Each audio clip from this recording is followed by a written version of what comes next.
সঙ্গে বরাকে ওঠেন না, জিবরিল তার গতিতে চলতেছেন। নবীজি সাল্লাল্লাহু আলাইহি সাল্লামকে বরাক চলে চলল বাইতুল মুকাদ্দাসের দিকে। যাওয়ার সময় অনেকগুলো ঘটনা ঘটছে, এতগুলো ঘটনা বলার সময় একটা ঘটনা বলতে হবে। নবীজি সাল্লাল্লাহু আলাইহি ওয়াসাল্লাম অনেকগুলো অতিক্রম করার পর জিবরিল বললেন, ইয়া রাসূলুল্লাহ, আপনি এখানে নামেন, 2 রাকাত নামাজ আদায় করেন। বলে, এটা কি? জিবরিল বললেন, এটা আপনার হিজরতের শহর, আপনি এখানে হিজরত করবেন, মদিনা ইয়াসরিব। নবীজি সাল্লাল্লাহু আলাইহি ওয়াসাল্লাম সেখান থেকে রওনা হলেন। কিছু দূর যাওয়ার পরে বললেন, এটা মুসা আলাইহিস সালামের বাড়ি।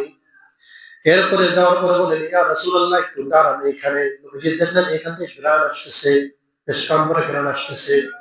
এটা কিসের ঘটনা? নবীজি সাল্লাল্লাহু আলাইহি ওয়াসাল্লামকে বললেন, এটা হলো ফিরআউনের বাদী, যে আল্লাহর একাত্মবাদকে বিশ্বাস করেছিল।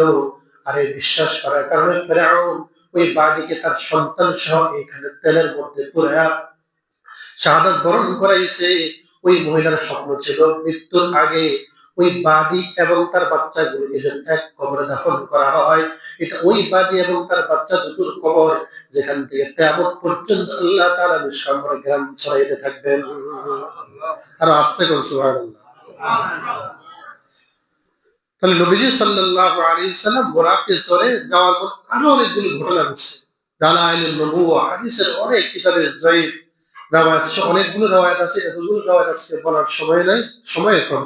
নবীজি সাল্লাল্লাহু আলাইহি ওয়াসাল্লাম ওইখানে বুরাকে চড়ে বাইতুল মুকাদ্দাস পর্যন্ত পৌঁছছেন।